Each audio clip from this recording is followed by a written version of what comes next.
Today I'm joined by Paula Snell. Paula is one of the delegates in the Authentic Identity Coaching Program for Women. Welcome, Paula. Thanks, Magriet. I'm so happy to be here. So, Paula, when I spoke to you and invited you to the Authentic Identity Coaching Program for Women, you didn't take very long to respond and sign up for this program. Why did you say yes? So, Magriet, the first thing that comes to mind is during our invitation conversation, I absolutely loved your energy and your passion for the topic. I can't say that I'd ever fully understood or thought the topic of self-judgment through. So it was foreign to me. I didn't know what to expect. And I was really, really curious to learn more about it. The way you explained it to me in our conversation really hooked me in. And that is why I said yes. The fact that it was an all women's group gave me a sense of safety that you could show up vulnerably, you could share openly. And that's why I decided to commit. Paula, how did you experience this 4-month program? Magriet, the topic called authentic identity really gave me a lot to think about. And signing up, what really gave me huge insight was the structure of your program, the way you introduced the concept of what we're going to work through. The general atmosphere and vibe was very welcoming and inviting. It really, from the very beginning, felt like a safe space. And I loved your question in terms of how would we show up during the program? It immediately connected all the women together.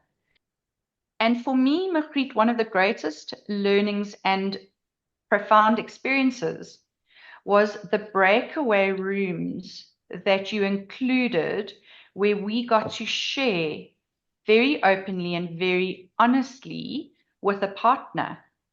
And I don't think we often do that, where we have a participant truly listening to what we are saying.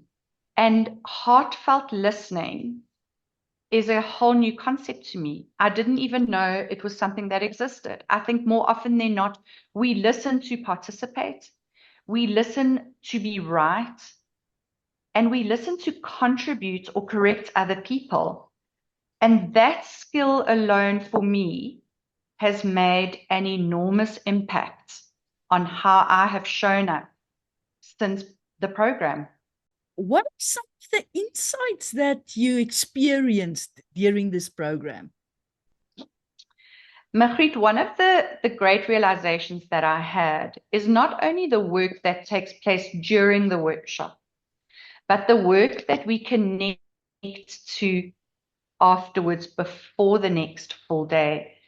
And for me, it was having the awareness of learning through such a profound question that you asked. After an exercise, you started by saying, what would happen if we listened to ourselves? What would we hear? And that really impacted me because I'd never thought about that. And I was stuck thinking, what does one hear? How do you know if you are connected to your thoughts? And the way that you said you start by going, where did we felt we were in reaction? In other words, sad, mad, scared, happy. What could the trigger possibly have been? And how is that attached to a belief, a story that if you have created in your life? The lesson I learned in terms of listening to myself helped me hear other self-judgments that I have. It really hits home because you can feel it deep in your soul that one of the beliefs I'd taken on was one, that I'm so scared to disappoint others, but I converted it into I am a disappointment. And that story pulls through your life in the decisions you make, the way you show up in relationships.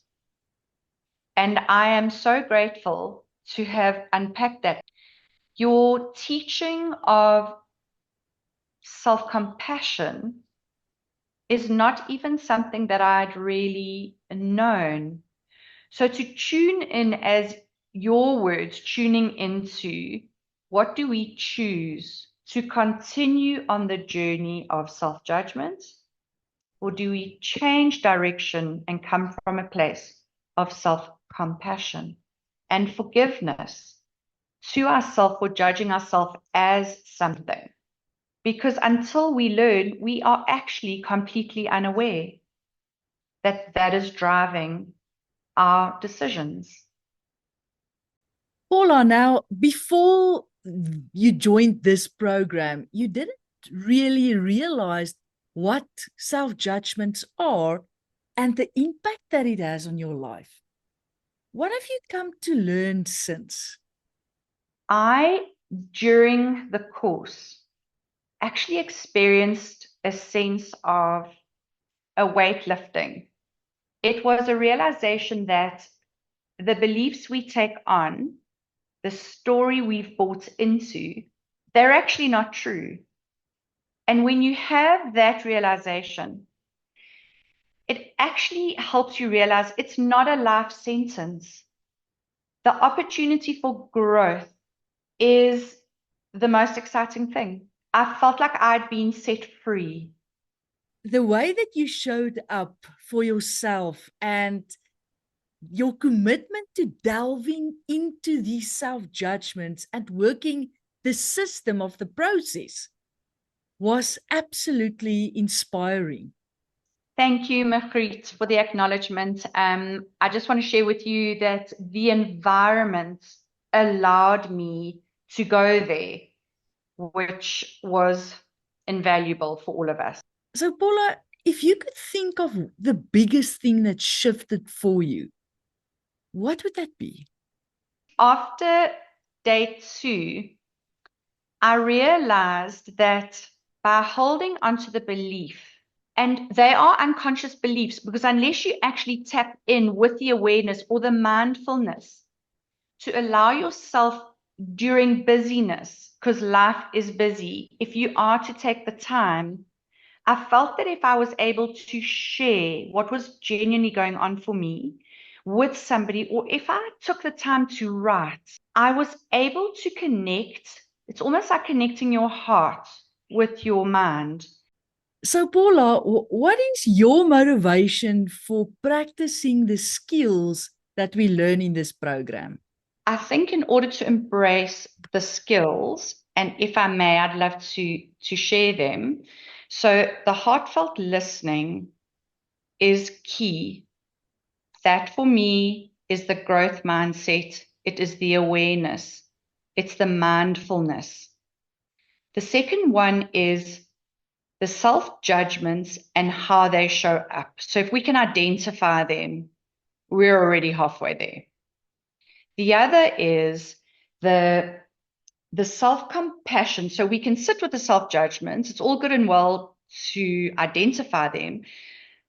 But in order to almost say, we didn't have the awareness then, but now we do, and it's never too late to heal and to learn. And that for me was a really, really important skill to develop. And the fourth is creating. What do I choose to create and why? So if I embrace these 4 skills that I wasn't even aware of previously, I can choose to improve my life on all levels. And by all levels, I mean relationships that are important to us, our career, our overall well-being in terms of physical, emotional, mental health. And in today's environment, I think that is so important and very necessary. How do we maintain a healthy relationship with ourselves? And it's through a program like this, with self-discovery, that we learn to possibly be the best version of ourselves. Because I think when we chip away at what we've carried for all these years, it is the part of being set free to be the true you. That is the authentic identity. So, Paula, what you were saying is just so powerful. And what I hear is you went from being a spectator of your life to taking ownership of your life to being a creator of your life. Magriet, for me, the discovery of a coaching environment it leads to insights. The insights give you the opportunity for change. And I'll never forget, I once said to somebody, a leopard doesn't change its spots. And in return, he said, aren't you glad we're not leopards? And so change is possible. And it gives us a vision, something to hold on to, something that we can dream about and that we can create. I want to thank you for joining me in this conversation, Paula. It was a delight to hear your insights and your presence during the Authentic Identity Coaching Program is simply amazing. Thank you for that. Thank you, Magriet.